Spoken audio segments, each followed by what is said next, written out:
Raider Nation, tap in. We talking football, man. My name's Steady, and I got another one like the other one. As you can see, as you can tell, this is my last and final mock draft. It's probably like only my second mock draft, really, but the NFL draft's a week away, about 10 days away, so I figure I'll do it right now, get it out the way, man. This mock draft is what I would do. I put on my GM cap based off of what the Raiders need or what I think they need, based on player value, positional value, based on talent, and just the positions that I would target in every single round. Right now, as you're watching this video, you know, if you want, man, hop in the comments, man, and you know, let us all know what you would do in the draft, right? Essentially, your own mock draft, right? You don't got to go to the simulator and post a picture of your mock. Just write down who you would take every single round. You know what I mean? And then we could come back a week, 2 weeks later. We could all come back and see how everything played out, man. So I'm gonna kick it off, man. Round one, Fernando Mendoza, obviously, franchise quarterback, the best prospect in years. Now, for a quarterback prospect, things that I look at, right? Just the basic foundation for every single quarterback. What I look at: football IQ, instincts, accuracy, and decision making, right? That's pretty much the basis of what makes a good quarterback. Now, from there, you can go on and say, well, this is what he does better than it. What differentiates him from others, but that's the basic. For me, in order to play quarterback in the NFL, you have to have those things, right? You have to have a high football IQ, you have to have instincts, you have to have accuracy, and you have to be able to make good decisions, right? You see a lot of quarterbacks in the league, they have a good arm, but their decision making leads them to play poorly, right? So, Fernando Mendoza, man, number one franchise quarterback, lock it in. Now, second round, I do think that John Spytek is going to trade back. I am a big fan of trading back. I love trading back. I think that's the best way to build a roster. Um, I wanted to trade back twice, but draft simulators, they're unrealistic in every way. You know what I mean? And when it comes to trades, it's unrealistic too. Just the value, right? They go by a point system, and I get it. You have to go by a point system, or else you're, it wouldn't know how to work, right? But I was only able to trade back once. I ended up trading back to 52. I forgot who was at 52, but traded back 52. I got an extra third round pick. Now at 52, surprisingly, Christian Miller was there. I didn't even hesitate. I took him. Christian Miller, defensive tackle for Georgia, somebody that can play all over the offense or the defensive line. Um, I think that what they do in Georgia is basically what they're gonna do with the Raiders. They need. I know everybody's thinking like traditional nose tackle and things like that, but when Kubiak mentioned playing something like a 4-2 under means that they're going to be in the gap, right? 3 tech, 1 tech. And you see Christian Miller a lot lining up at the 1 tech. 3 tech too, but I think you can slip him in at a 1 tech consistently, right? And one thing that he does well is shoot the gap. That's I'm not really for this particular defense. I'm not looking for somebody to gap. I'm looking for somebody that can shoot the gap consistently, man, from a 3 tech or a 1 tech. And Christian Miller's it. You know what I mean? First round type talent. I don't know if he's gonna be there that late. You know what I mean? But you never know. Like it happens. You know what I mean? I forgot the dude from last draft, the edge rusher, his last name's Green, that went to Baltimore. He was supposed to projected to be a top 15 pick. You know what I mean? Ended up getting drafted like somewhere around the 50s. So it's possible he was there. That's the position that I wanted to attack in the second round, man. Christian Miller, it don't get no better than that. Now with the original third round pick, At 67, I took Jennings Dunker. Now, some people might think that he's an offensive guard. I don't, I mean, I think he can play both. And that's one of the reasons why I took him. But I just love the way he plays the game, man. He plays the game like a Raider. He looks like a Raider. His versatility just adds value. You know what I mean? I think that he's a day one starter, man. He's a plug and play type of guy. Adding him in the third round, especially when you added an extra third, that increases the competition. You know what I mean? That forces everybody to step their game up. And then also with Colton Miller, like, missing a lot of games, or, he's either missing games or he's recovering, which causes him to play poorly. You know what I mean? So he got hurt last season as well. So you just can't. I want more of a safety blanket. You know what I mean? And Jennings Dunker is the type of player that you can have there for a very long time, man. Plays nasty, man. Plays physical. I love it. Jennings Dunker at 67. Now with the extra third round pick, I took Harold Perkins, man.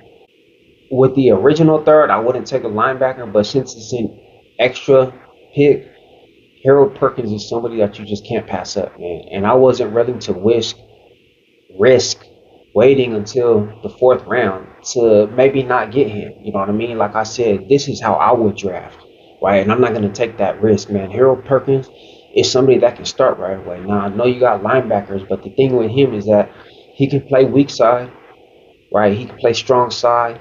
He can play nickel, and he can play outside linebacker. He can play anywhere you need him to play, right?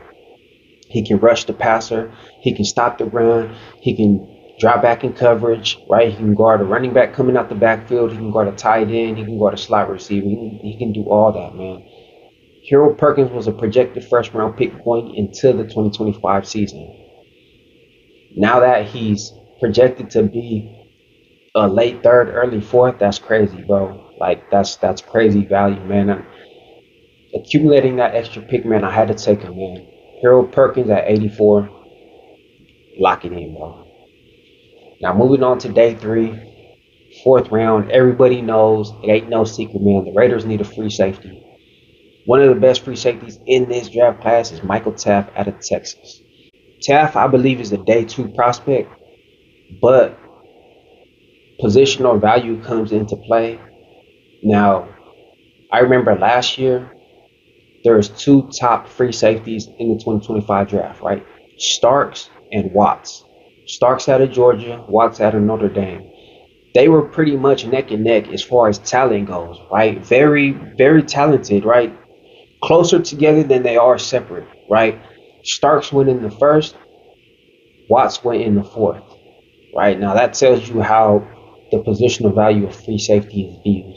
So Michael Taft, being the player that he is, being there on the board at 102, man, I couldn't risk the wait. Michael Taft, I ended up taking him, man. A great run defender, great in coverage.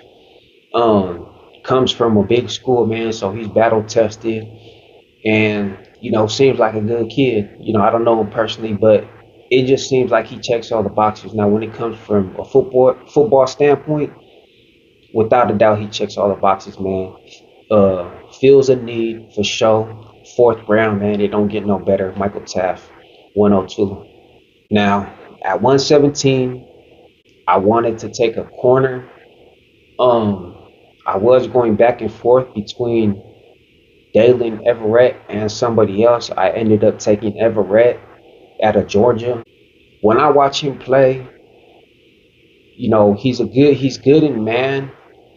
The draft simulator said that he's not really good in zone, but the plays that I seen, it seemed like he had good enough instincts to play zone.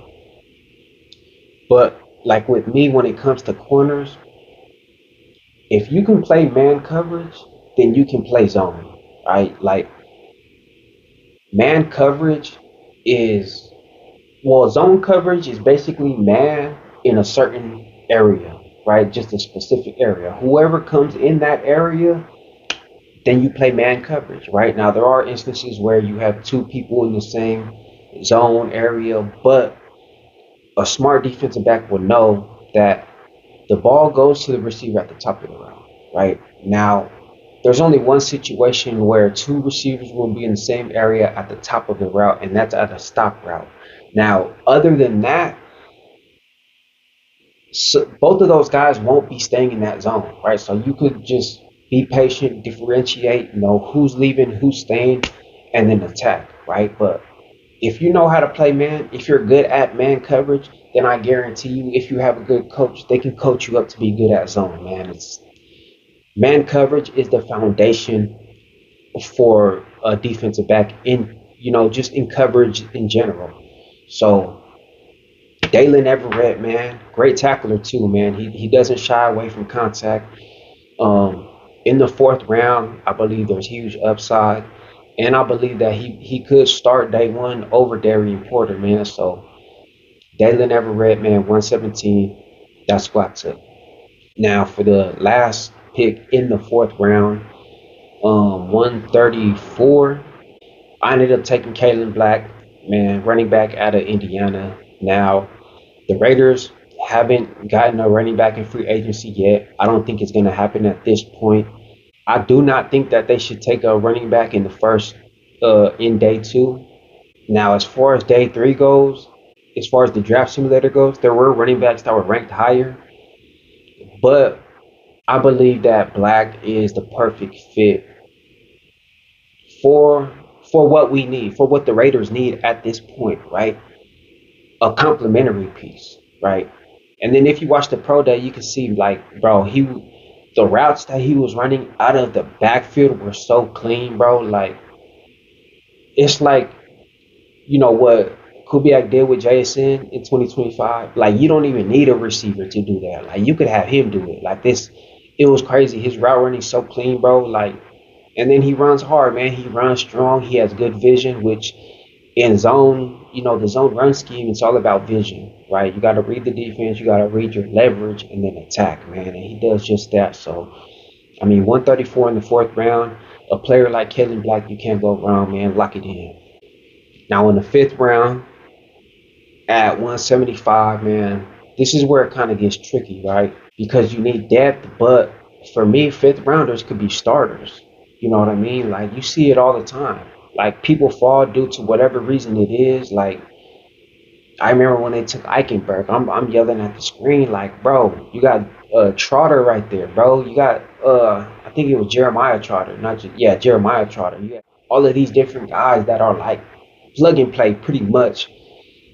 And no disrespect to Eichenberg, man, but I'm just saying you got players that for me, the fifth round is one of those rounds where if there's a player that slips, you can afford it because you just took so many players that can address needs, right? So when you get to the fifth round and you see a player there that can potentially start day one, no matter if you think it's a need or not, you have to take it, man. You know what I mean? For me, that player ended up being Lorenzo Styles, strong safety / nickel out of Ohio. The older brother of Sonny Styles, former wide receiver, recruited to Notre Dame, transferred to Ohio, and that's when he started playing defense. Man, this dude ran, I believe it was a 4.27 40-yard dash at the combine, bro. Like, this dude's crazy fast, man. He returns. He has great instincts. He plays downhill. He's a great tackler. He's physical. He's physical at the catch point. He basically plays like Sonny Styles, but as a defensive back. You know what I mean? So fifth round, man, he is a little older, but he's not too old. You know what I mean? Lorenzo Styles, man, fifth round. That's what I took. Now going into the sixth round, the Raiders do have 2 sixth-round picks. Now these last 3 picks, you can interchange them. You could take, you could target this position first rather than this position. I ended up taking 185. I ended up taking a kicker, man. To be honest with you, I do not know much about this kicker, but I do think that they need to add a kicker. I was never a big fan of Matt Gay. Now that doesn't mean that, he could end up winning the position and being great for the Raiders, but I think they need to add some competition for him. It's a 6th round pick, bro. You know what I mean? Like, you're not losing much value, but you have everything to gain because kickers are very important, especially field goal kickers. You know what I mean? Extra point kickers. These guys are important to the game, man. These guys win games. You know what I mean? So to take him in the 6th round, Dominic, I believe it's Dominic Vada. Um, you have a chance to have a your next franchise kicker, man. Adds great competition. 185, man. That's what I took. Plus, he's a Michigan guy. You know what I mean? So you know how the Michigan dudes is, man. But the second 6th round pick, I believe 208. I ended up taking Bo Stevens, interior offensive lineman out of Iowa. Um, Man, it's something about Iowa linemen, bro. Like, you can go down the line. You know what I mean? I mean, we just got one. We just signed one in free agency. You know what I mean? You got so many in the league. Iowa, if it ain't a tight end, I promise you, they gonna produce offensive linemen. That's a fact, man. And when I seen him there, I really don't think he's gonna be there in real life, but you never know. You know what I mean? I had Mason McCormick, sort of a late day three, early fourth, or not late day three, late 3rd round, early 4th round type of player, and he fell all the way to the 6th round. You know what I mean? Pittsburgh ended up getting him, and now he's a starter, I believe. Mason McCormick, right?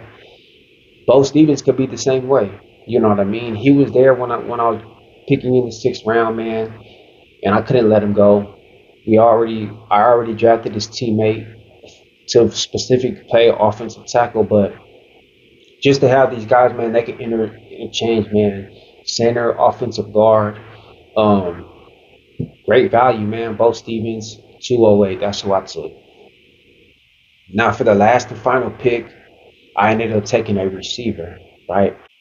Now I know a lot of fans, they really want a receiver in the 2nd round. I honestly don't I honestly don't think that they should, that they need to. You know what I mean? Um, you just took a 2nd round wide receiver. You know what I mean? That really didn't get a fair chance. It looked like Dante Thornton was favored. You know what I mean? And then you got Dante Thornton. Like, I'm gonna be honest with you. In my final mock draft last year, of course I wasn't doing this last year, but I did have a mock draft, and I had Dante Thornton in the 4th round. You know what I mean? So I can't really complain about that pick, but at the same time, you got to let these guys develop. You can't just keep drafting a position over and over and over because that's a waste of pick. You know what I mean? You're putting too much into this position instead of just developing. Everybody needs to develop. You know what I mean? If you're just wishing to hit every single year, then you really don't need to be drafting. You know what I mean? If that's what you need to do in order to hit on a position or a player, then you really don't need to be drafting. You know what I mean? Plus, if things don't work out, then guess what? You got Ryan Williams and Jeremiah Smith. You know what I mean? Like, there's always next year. Like, I don't know why people think that you're never going to get a player again. You know what I mean? Like, next year is never going to produce players. Like, there's players in every single draft at every single position. So personally, I waited. I was thinking about it in the 4th. I was even thinking about it in the 5th. I ended up waiting, but I didn't want to leave this draft without one. I ended up taking Chase Roberts out of BYU, standing at 6'3", weighing 210 pounds. So yes, he is a big body receiver, right?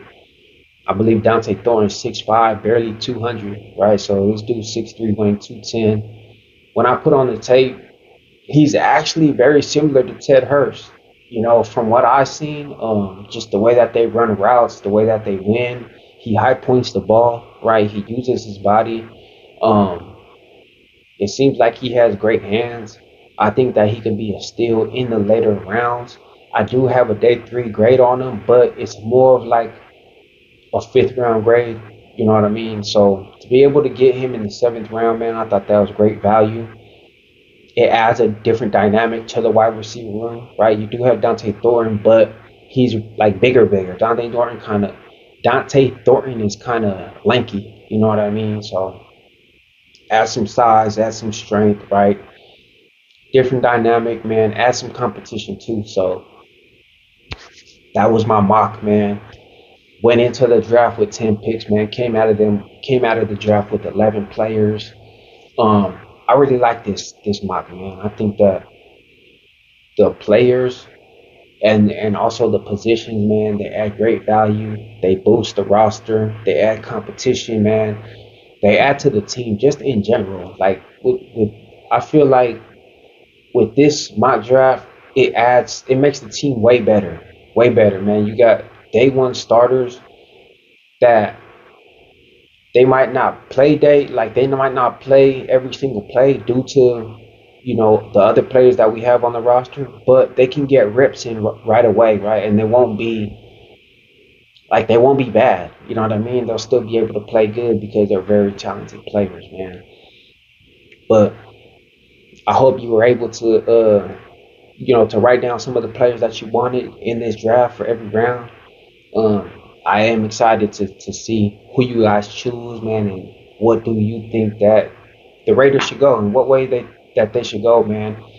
How you think a roster is built, because everybody has different ideas, of how to build a roster. A lot of people want to target, skilled players first. Then you got some people that want to build from the inside out, and some people want to do this and that. So definitely want to see what you guys think, man. This is the last and final mock. I ain't doing this shit no more. Kind of pointless, man, but kind of fun at the same time, man. So that's gonna do it for this video, man. I hope you all enjoy. I hope that you were able to gain some knowledge in some way, shape, or form. If you want to help support this channel and help this channel grow, then please hit that subscribe button. If you ended up liking the video, then don't forget to hit that thumbs up, man. My name is Steady, and I'll holler at y'all on the next one.